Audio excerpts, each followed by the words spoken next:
In this interview with Jonathan Griffiths, we're talking about what it's like to be a disabled athlete and how he has been able to go from not being able to walk 18 months ago, living with chronic pain and autism, and winning an open class bodybuilding competition. We go into more details about supplements, what he chooses to fuel his body with, how much protein he needs to eat and why, and how you might want to think about your diet to decide what you should be eating, whether you are into muscle building or not. Enjoy! So, Jonathan, you are a professional bodybuilder. 18 months ago, roughly, you had spinal surgery, and last week you won an open competition in bodybuilding. People are going to ask, what foods, what supplements do you take when you train, and how the F did you manage to go from not being able to walk properly to winning this competition? That's a good question. A very good question. And it was of extreme difficulty, which is, in my opinion, completely misunderstood. And people don't really entertain the idea that a disabled person can achieve what I've achieved. I did acquire a lot of pride from it. I'll say that. I'm used to being very humble. Anyone that watches my channel knows I'm not overly dogmatic. I'm not aggressive with my thoughts. Anyone that says I am doesn't know me, obviously, by any measure at all. I'm very careful with my words. I try to be careful not to sound too domineering, but more ultimately, bold, tall, 6'1", muscular guy in shredded shape with a tan. You're going to get a lot of grief online from naysayers and negative men in particular. They just can't hack the idea that a disabled guy did better than them or something. So I do get a lot of troll comments, and I'm sure I'll get a lot in this one, as I always do. Now, how did I do it? What supplements did I take? I had to micromanage my day. Every part of my day is managed within 10 to 15 minute segments, intervals. So, for example, upon recording this, I knew that I had about 30 to 40 minutes of sitting down. I'm sat down on my spine, which is wrecked, and it is always in pain, and the pain never lets up. The only time I don't feel pain is when I'm fast asleep or if I was intoxicated under strong medications. Sitting down is painful for me. Lying down is painful for me. Existing is an enormous pain for me. So I do want to get that very clearly across in this interview. The person you see in the thumbnail, the videos, the photos online, is not a representation of this easy, going guy that just has it all easy. And it's not easy, guys. It's not by any measure. I'd consider myself very disabled in a number of different ways. So when it comes down to the supplements, I had to work out, okay, what am I going to do Sunday? Because today I'm recording with my lovely friend Pim on Sunday. And I was like, okay, what am I going to do today? Okay, well, yesterday I did a lot of steps. So that day's going to work out fine. I don't have to cancel as long as I've had enough rest throughout today. So that's been fine. But say, for example, I walked the dog earlier. If I did 15, 20 minute walk outside by the river, by the lake, I might have to cancel this interview. I might have to sit out. I might have to be a burden to someone. I might have to say no to someone. So that's the kind of level of pain I'm in all the time. So it means micromanaging my day all day, every day. The difficulty I have is other people managing themselves around me. So, for example, I've been invited on interviews, talks, been allocated times, been sort of, so I'm not taken too seriously. I've been in situations before I was waiting nearly 2 hours for someone to turn up for something. And at the point they actually saw me and turned up, I was actually lying down on the floor in tears because I cannot sit down on a public bench for more than about 10, 15 minutes at a time. That's kind of how I'm managing my day. Choosing easier options, cycling rather than walking sometimes is better. If I do walk, I can't walk in the sense that I keep up with other people. My walking pace is typically around half the pace of an average 18 to 60-year-old person. I'm very slow at walking and I cannot walk faster. So it means people around me either have to walk ahead, wait, or I have to find another means of getting somewhere. So my life is like that all the time. And I'm not trying to say this to be all poor me, but the thing is, I think this will be the first interview where I really talk about it because I want to be really transparent here. It's hard work and it's not easy, but there's always light at the end of the tunnel. So when it comes to my experience of using different supplements, ergogenic aids, different things like my training, my diet, everything is managed in such a way to optimize what I'm doing. So for me, getting that 1% edge, 1% benefit from, I don't know, maybe taking taurine first thing in the morning so my digestion's a bit better, maybe using glycine 3 grams before bed. Maybe that helps me recover a bit better, maybe a bit more sleep quality. All these little minor biohacks, they do add something to my life. The unfortunate thing is they are expensive. So competing, as some of you guys may have realized, is very expensive. I'd say in total, including food, supplements, ergogenic aids of any kind, competitors' fees, tanning, hotels, travel. My show probably cost me about £4,000 from the point I said I'm going to start dieting for it. So most of that's obviously going to be food, big guy, a lot of food. But a lot of these hidden expenses do exist. And it is quite cost prohibitive for a bodybuilder, especially a disabled one who's,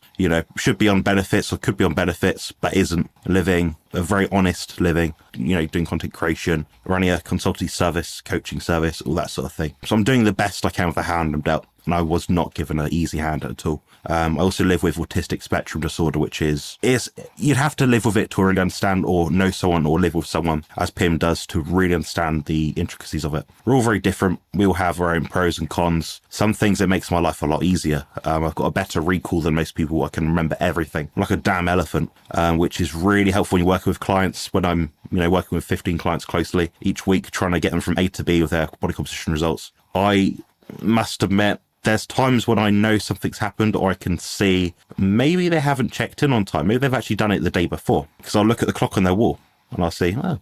So these bizarre little intricate thoughts and things that I notice in like check-in photos, and when they've actually checked in, I can see it all. I see a lot more than other people. That does deliver me a great sense and great deal of sensory overload and sensory processing, which is something people with autistic spectrum typically exhibit. That leads to extreme fatigue at times. So you may notice sometimes people like Bart and I, and we both live with autism, sometimes we just got to know our own boundaries and our own limitations, explain it to other people, or just say, I am well and truly fucked. I can't do anymore. And I will spend the whole day lying in bed. But I'll spend the whole day lying in bed anxious because I haven't been able to achieve what I wanted to achieve. So if you're a alpha type personality, a go-getter, someone that wants to achieve things in life, some people are, some people aren't, that's fine. It's very, very hard to live that way. It does take a lot of willpower, determination and discipline. But we persist, like I said earlier, and you just have to find ways to micromanage your life and try to achieve the goals that you want to achieve. But yeah, hopefully that answers your question. What about the food? You're obviously Carnivore Muscle on YouTube, so obviously you're a carnivore. If we are looking at the whole journey, let's go back 18 months in time when you actually did have the surgery. Did you eat differently when you were recovering versus when you started building versus when you were shredding before the competition? That's a good question, yeah. So I did follow more of a easygoing, eat what my body tells me kind of approach. In that at the time I really craved eggs. I really craved a lot of them. So I was eating about 12 jumbo size eggs a day. Nice. Each weighing, I believe each one was weighing about 75 to 80 grams raw out of the shell. These are enormous eggs, guys. Turns out, wasn't a live stream of Harry. We're talking about choline, rebuilding nerve tissues, which mine were destroyed during surgery. It turns out that choline and all these other cofactors do help rebuild nerves and regenerate all those sort of things there. So that's kind of my impression. Your body will tell you what you need up to a point. The journey's been up and down since there. Now I don't eat as many eggs. It seems to be something which gives me a slight a viral flare-up, which I find quite annoying at times. So I'm quite limited. I can't always have like a load of eggs each day. Maybe one day I'll have 2 eggs. Next day I might not have any. I can't just have 6 eggs anymore, which is annoying. So your body's dynamic. The diet changes. The diet is always dynamic. And the perfect human diet does not exist. The Lion diet is not the optimal human diet. It's a proposed optimal human diet based on an idea that we've eaten 80% ruminant meat plus. The reality is, guys, we've eaten much more than that in our history. Some of us eat berries. I don't eat berries. Some of us eat honey. I don't eat honey. Some of us can eat eggs and dairy, and that's the vast majority of people can tolerate eggs and dairy, with the exception of dairy being that 80% of the world's population cannot. Fortunately, if you're white and you're watching this, you're probably middle-aged, you probably can tolerate dairy. It's probably not going to be massively deleterious to you, and I think it's quite largely overstated. And a lot of these extrapolations that I'm bringing about here are because of what I've noticed in speaking to people. As in, I speak to real people. I don't speak to content creators, with the exception of Pim, Bart, and a few others. The reason being is a lot of them are lying to you. They try to give this perception that, oh, I cut out dairy for 2 weeks, and this happened. It's all sensationalistic, guys. Most people do consume dairy. Most people do consume eggs, and most people do consume seasonings, sauces, sugar-free sauce, ketchup, and stuff like that. What you see online, how strict people are, is not the case. And I've seen this firsthand in person as well in health conferences, so it's not the reality. But that's what I want to get across here, is that there's a whole spectrum of diets. My spectrum of diet is a mixed animal food diet containing dairy, eggs, fish, poultry, ruminant meat. Do I have seasonings? Not as much as I used to. Salt, yes. Water, yes, obviously. And do I eat my food raw or cooked? Mostly cooked. Nearly all cooked. Am I adverse to things that are raw? No. Yeah, it's a topic for another day, but yeah, in terms of like my food intake's changed a lot. I notice in the winter months I'm eating a lot more oily fish. Some months I tend to eat more leaner cuts in there some months. I don't know why. I think it's something to do with the capacity to absorb vitamin D from the sun, which is going to be much greater if you've got more body fat in your body, you consume more DHA, so on and so forth, more cholesterol. That makes sense to me, logically. The summer months, you run a bit leaner, you get a bit hotter, probably less need for additional vitamin D for the diet. But in terms of like macronutrients, because that's what counts, me telling someone they, 80-20 does not help them at all, doesn't tell them much at all. It just says they eat a lot of fat. In terms of amounts, typically I'd say I've been around 350 grams of protein, give or take a bit, for the past 5-6 years, probably at least the last 4 years. I've been carnivore now for 4.5 years. My fat intake is the main lever, the main thing which varies, and that tends to go from contest prep, which is around 120 grams at my lowest, and the highest I've eaten is about 380 grams of fat per day. So a lot of food, a lot of fat, and a lot of butter, mostly from butter, guys, which has not killed me. So it turns out butter's probably good for you. But yeah, I've pushed the boundaries and I've worked out what's possible. And I'd certainly say the fat is the main lever in terms of things I've manipulated over the last 18 months or so. How can you eat that much protein? Are you eating protein powders or does it all come from real food? Okay, so I've been experimenting now with bodybuilding diets for about 15 years. Yeah. And I understand your question. I understand people watching is probably thinking, yeah, but you don't need that much. It contains sugar. No, it doesn't. Me can tell you, no, it doesn't. Actually consuming it. If I was trying Consuming to it. 50 grams of protein from meat, it would take me a week, it feels like. Yeah, some people don't have the appetite for it. I mean, the thing is, I train very, very, very, very hard under the safest discipline I possibly humanly can. My muscle fibers are torn up to hell when I train. Living with autism, there's lots of comorbidities. Leaky gut is one of them. Digestive issues. I probably don't absorb maximally what I eat, which I think is probably just something which is an ongoing thing. If I have a stressful day, I'm pretty sure my digestion isn't quite as good. Same with most people. So I think I do overconsume in terms of what I probably need, but not by that much. In that, I've tried reducing it before for 250 grams of protein per day versus 350. Can I sustain that? No. Can I sustain that if my fat's high? No. My appetite tells me to eat more. And I'm sat there and thinking that is not enough food. Nice. Now, it's not like I'm binge eating. It's more like I could eat more fat, but my guts would erupt straight away. So what do? I need to eat more food. I'm not satiated. Well, protein's going to be more satiated. Proteos, Greek etiology, the first one, the most important one. So protein's something you have to nail down and get stable. So I realized in my contest preparation, to feel satiated, my protein has to be at 350. Where am I going to go from there? If I'm dieting down, losing body fat, and I'm trying to get leaner, okay, say I started at 300, then I'm very lean. Okay, my body's craving something. I'm not hit that satiety signal. I'm not got the amino acids in that I need. Not got the vitamins, the minerals, all the sort of things that you find in meat. What happens then? There's always has to be some plan B, some point Z, in the table. You can't just assume that one diet will always work. You have to have a reference point of this, what I need right now. It may change, but if I go below this, it won't be sustainable. So that's the necessity for protein explained. The other thing is, you mentioned about like protein powders. Yes, I do use them. They elevate my blood glucose the same as food.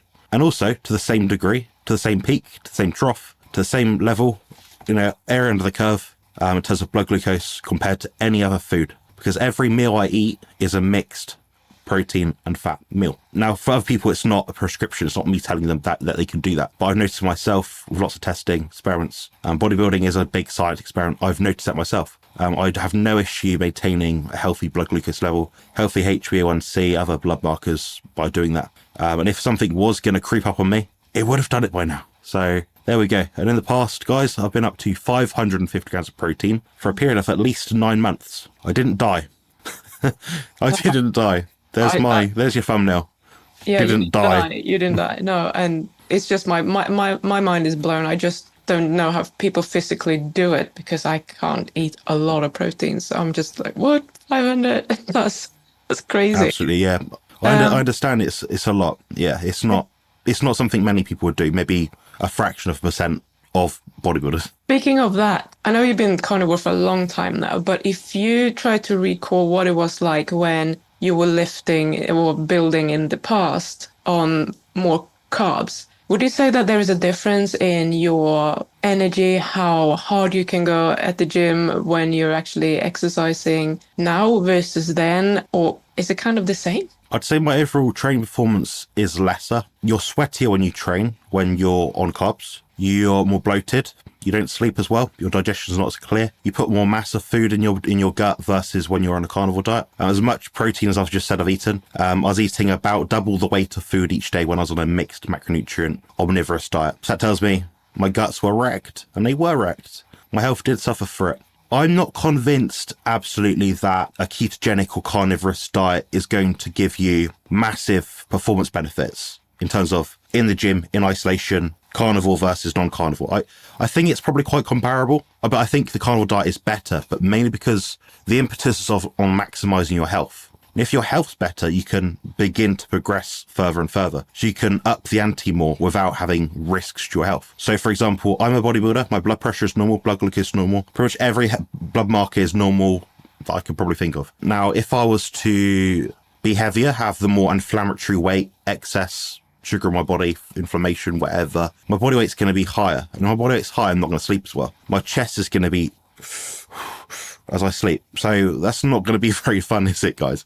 I mean, if you're wearing a CPAP mask and say I weigh 10 kilos more than what I do now, what's the point? I'm going through all this extra inflammatory overburden for no reason. I'm not getting more out of it. When I've proven beyond doubt now with at least 3 well-tracked, well-recorded experiments that a carnivorous diet is better than a carbohydrate diet for my purposes in my niche, in my individual sport. First example, carnivore bodybuilding competition 2020. I want to say it's 2021 now. I might be wrong. But yeah, I did that one, carnivore, and I was shredded out in my mind for 18 months straight. My show was postponed during that lockdown period postponed 4 times over. That's why I was ripped for so long. That was not fun, guys. But I got ripped, 550 grams of protein. My lowest point was 150 grams of fat.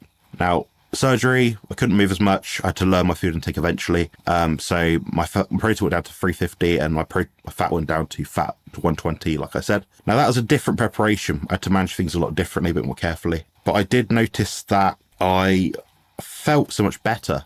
There's never a point in preparation where I felt, oh, I wish I had more food. Oh, I'm hungry. Oh, I want this. Thanks to videos like Pim's. I watched some of the older ones actually from time to time, but I don't really have this like binge eating thing now. My show finished a week ago, guys. I've not cheated on my diet. I've not binged. Yay. I've not had a damn crap. Honestly, I'm sat here now thinking, oh, would it be nice to have French fries, chips, or no, I couldn't care less. Doesn't make me feel good. I'd rather just eat a bit more carnivorous food. And that small amount of extra beef mince I've had like the other day, or was it today actually? Oh, that did the job. And we're talking about 100 or 200 grams. You know, I've realized now I've overcome this hurdle where I know that I'm not going to feel better for eating all this crap. I'm not going to sleep as well. Going to gain weight and I feel crap. And everyone around me is going to think I'm moody, which is probably true at the moment because when you're 4% body fat or less, you're very moody. But that's part and parcel of being a bodybuilder. So yeah, I'd say overall it's been a lot more enjoyable experience. That's super cool. I was going to ask you about that just because we did speak about that. And that's a very good selling point because that binge that I'm assuming most bodybuilders have after competition, it's not going to be any good for you. And the more you do it, the worse it's going to be for your health long term as well. So even if it's just a period of time, it's like you're already working under quite extreme conditions. So when you start doing that, your body's going to be like, whoa, what's happening? It's not going to be prepared for it. And you go all out. Really not good. Don't do it at home. It's not safe. Another thing that kind of occurred to me now is you were talking about like the preparation, the shredding before the competition. Are you on a lower body fat percentage now when you're on a constant carnivore diet? So you don't actually have to prepare as much before the competition, or do you find like the preparation period is just as long and just as difficult? There is a lot of nuance. It's a very good question, actually. I'd say maintaining a leaner physique is a lot easier because I don't binge. I don't want to binge. I don't want to have a cheat meal. You know, I couldn't care less about that now. But I will say the level of suffering going from point A to point B is about the same in terms of how you feel, the debt on your body. Going from any body fat to a lean body fat is hard in the body. Your body does struggle. It's not something, oh, I got to 4% body fat or less doing the carnivore diet and it's easy. No, it is always hard. Getting to that level of leanness is hard. What I always say is when I I'm in the off-season phase, the bulky up phase, so much easier to maintain a leaner body weight. But what I will also say as a caveat to that is there's a certain set point range in your body composition journey when it comes to building muscle where you feel your best. And for most people, that's going to be somewhere, if you're male, between 10 and 20% body fat. For me, I'd say it's roughly 16% body fat. Unfortunately, that means I've got a puffy face. So when guys have seen my videos say, you're not that body fat, I'm like, yes, I am. I've got some body fat calipers right here, and they actually read me a lot less than what you think I am. But I hold my fat around my face. So, it's not always a representation. So when I then show my abs, they're like, what? I'm like, yeah, I do have a six pack all the time throughout the entire year. It's quite easily maintained. And I notice this for a lot of my clients as well, that it's such a doddle. And they all eat different amounts of food, but they all have different mitochondrial health. So there's no, prescription calculator. Like, as Professor Bart Cahill says, the way you're going to go about it, guys, is just eating to satiety over time, doing the right training, your body will follow suit. And it does work out that way for the vast majority of people. The problem is people like to hack and tweak and push the body in all sorts of directions. Fat fasting, sardine fasting, challenge this, challenge that. And a lot of the time that's where people go wrong, if I'm honest. I can't say enough about how many people I get from consultations and coaching clients call in and say, I've did this program, or I did protein sperm modified fast, or they did this or that. And it's always the extreme. It's never just, I just did a dry fast for a couple of days, or, did a water fast like Pim's doing, a dry fast, sorry. It's always the extreme. People think they get more out of, but no, you just need to tweak it a little bit. A lot of the time I'm just like teetering with people's macros, like adjusting their nighttime habits and just giving them the 5 key health hacks sort of thing that Bart K does. Really simple rudimentary stuff, and that gets people to probably 95% of the way there. But people love to hack and they love to fine tune, and we're all neurotic in nature, or at least bodybuilders are. I understand the need, like I said earlier, about the 1%s of this, that, and the other. I'd say, largely speaking, guys, the carnivore diet, mixed animal foods that you like and enjoy. If you have some emotional eating disorder problems, anything like that, consult with Pim, someone like that. If you get absolutely stuck, you got something really quite nasty, speak with someone who actually knows what they're talking about, Professor Bart K. If you can afford him, Dr. Chafee's good. If you can afford him, Dr. Sean Baker's good. There's a few reliable sources of information out there. I won't go through all of them, but the information is out there, and you just need to find out what works for you and try not to push anything too hard in one direction. Yeah, I love that. We're actually talking about intuitive eating here, which seems to be a really, really hard thing for most people to do. We just think that we need to get the perfect macros, the perfect amounts, the perfect foods, everything from some YouTube influencer like us or whatever, and then everything should just work out. Like, no, it doesn't work that way. Listen to your freaking body. If you go to the gym, you lift heavy weights, you do what Jonathan's doing, your body's going to tell you what you need.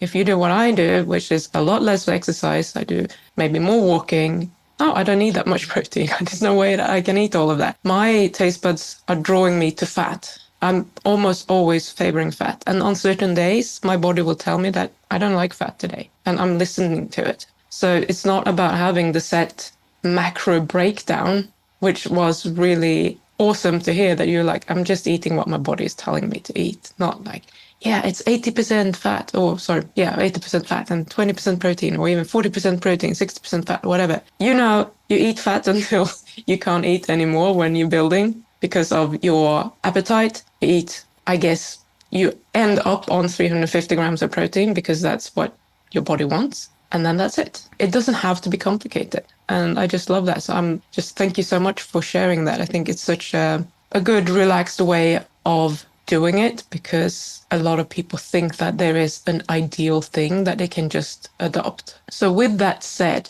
do you have any specific tips for anyone actually wanting to start building a lot of muscle, going into the bodybuilding fitness scene, competing? Where should they start? Let's say they are currently on a normal diet. How do you go from that to start eating more carnivore? Sure. So I'd say drop out 1 meal per week. So, for example, if you eat 3 meals per day, maybe your breakfast from now on for the next 2 weeks is bacon and eggs. It's not bacon, bagel and eggs. Dump the bread, dump the cereal, dump the grains, whatever. You do that for 2 weeks. You keep your other meals the same. Then you choose your lunch. Maybe, you eat with family, you got children. Maybe dropping out that dinner is probably the best one to do last, Maybe your lunch you have out at work, you maybe see friends. Maybe you're not under some sort of ideological argument from someone around you to sort of eat, a certain kind of way. You skip out the lunch, change the lunch. Pickled eggs, I don't know, slice of cheese and tin of sardines. Back on sardines again. Something like that. Something which you can manage and have when you're out and about, basically. Do you have 2 weeks? Then the dinner for 2 weeks. That's probably the way I'd go about it. Then I'd refine a bit more. So maybe you drop out the ketchup. Maybe you drop out the barbecue sauce. Maybe you look at how much tea you're drinking. Maybe you're drinking too much tea, too much coffee to go to bed. Then you start looking at the other sort of biohacky, quantum biology kind of stuff, that sort of thing. You start to refine more and more and more as your symptoms change. So if you have any illnesses, what I get a lot of people to do is draw a picture of their body, or a gingerbread man, go from head to toe, write down any ailments they have. Well, brain fog, don't sleep well, digestion hurts after eating dinner, whatever it is, always thirsty, constipation. Or you just write down all these things and give it a score out of 10. Each week that goes by, you'll start to get like, oh, that's better, that's better, that's better. Before you know it, your whole score will start on like everything's an 8 or 9 out of 10, being problematic. 6, then 5, then 4, then 3. Then when you get really stuck, then you should start looking at the videos. So what I would really recommend is my channel, Professor Bart K's channel, Pim's channel, Dr. Chafee, a few other people. It's obvious who's out there that's good. Because they've either got a doctor before their name or they're a nutritionist. If they got that, they're probably pretty good, in my opinion, from what I can tell anyway, at least. But yeah, then I'd say if you're going to try and, get a bit more refinement, you're looking for extra to bodybuilding, that sort of thing, body composition, I'd look through the playlist on my channel and it just says Bart K or Professor Bart K. So we've got a series of talks and shorts and probably, I don't know, maybe 10 hours worth of videos that would get you from A to B. And probably get you 95% of the way there in terms of bodybuilding stage ready. The last 5%, more nuance, more individualism. At that point, I would then book a consultation with myself or someone just to get the refinement you need. Because by that point, you probably know all the options, but you just need the direction. So you need someone to listen to you, what your experience is, how are you dealing with things, and that will expedite your results. So I'm quite big on consultations. I'm big on coaching. So yeah, there are options out there that are free. I don't consult with people for free, guys. I had to stop doing that. I really enjoy having 10 to 15 hours a week in my life, and it means a lot to me to be able to not stare at my phone for that time. So I don't consult with people for free, unfortunately. You have to respect my time. But yeah, the same thing for other people as well. Just get in touch with people, and oftentimes they'll help you out and give you a deal anyway, if you're lucky. So yeah, that's probably how I'd go about it in terms of wanting to be a carnivore bodybuilder or physique athlete from start to finish. Nice. So with that said, we're just wondering, or I'm wondering anyway, what's next for you? I looked at the judges' criteria, the feedback, and I spoke to my coach. Long story short, I stormed the stage and I won straight first place votes. It was a definitive win, which was nice, but there's always room for improvement. You never have the perfect physique. You'll never get there. Even Arnold didn't have the perfect physique, shock horror. What I will say is that I was invited to the British finals, which I believe, I could be wrong, October, November. It's about 20 weeks away from this day, roughly. I may do that one if my health is good and if I stay lean-ish up to that point. Getting to shape with chronic fatigue, autistic spectrum disorder, and severe spine and hip issues is not easy. It's a massive burden, as I've said already, like 20 million times, way too much. I think that if I look at it logically, the amount of pride I got from that one competition was excellent. I could walk away now and feel like I've achieved more than I could ever want to achieve. I look back in 50 years' time and think, yeah, I did myself proud there. But on the flip side, you never know what you're going to place or who's going to turn up with these competitions. I could come last. It's very possible. But you have to be mentally prepared to accept defeat. Worst case scenario, it gives me more data about myself, more information to make great YouTube content. And deliver first-hand experience, which is important, because a lot of what I say in my videos, it's not just brought about by, oh, someone made a video on it, I better do the same sort of thing. A lot of the time it's given my own experience of it as a bodybuilder, so a unique kind of angle on it. So yeah, I try to want to make more content for people, give people value, make concise videos, and importantly, answer people's damn questions. People generally don't want to be spending 2 hours watching these live videos, guys. They don't want to be watching these things. I think Professor Bart K and Pim did a great job, actually, recently of their live Q&A, because they answer people's questions. They get to the point, bam, answer question, next question, and it works. People like to go around the roses and make it a whole presentation, and the thing is, it's not the best way to go about it. You're going to reach more people, give more concise answers with a very thorough and accurate point of view. So saying, I don't know if this would be a good idea. However, these are the options that you have on the table that I would take a look at. Because it gives people their own sort of choice. You know, I've heard so much generic advice that was given to me over the last year or so, or maybe 2 years, from people on the carnivore diet that hurt me because it was generic advice. Priming hurt me. That was deleterious to me. It wasn't helpful. So yeah, it's a bad idea. That's why I'm very. If you want to speak to someone like myself, booking a consultation will give you the best accurate representation of what I think would be a best practice based on the information and background you give me. I can't do it for a bloody Google YouTube video question answer section. It's impossible. So there we go. Yeah, I'm just imagining you priming like a kilo protein per day or something. Man eats kilo of protein with 6 kilos of Greek yogurt and 2 kilos of steak. Yeah, probably. Okay, thank you so much for all that information, which I think is super valuable for not just people that actually try to build, but anyone actually who wants to stay healthy. And I'm wishing you the best of luck. I'm hoping that you will remain lean and healthy and you will be able to go to the next competition. But please let me Thank you. know. It means a lot. You're welcome. Thank you.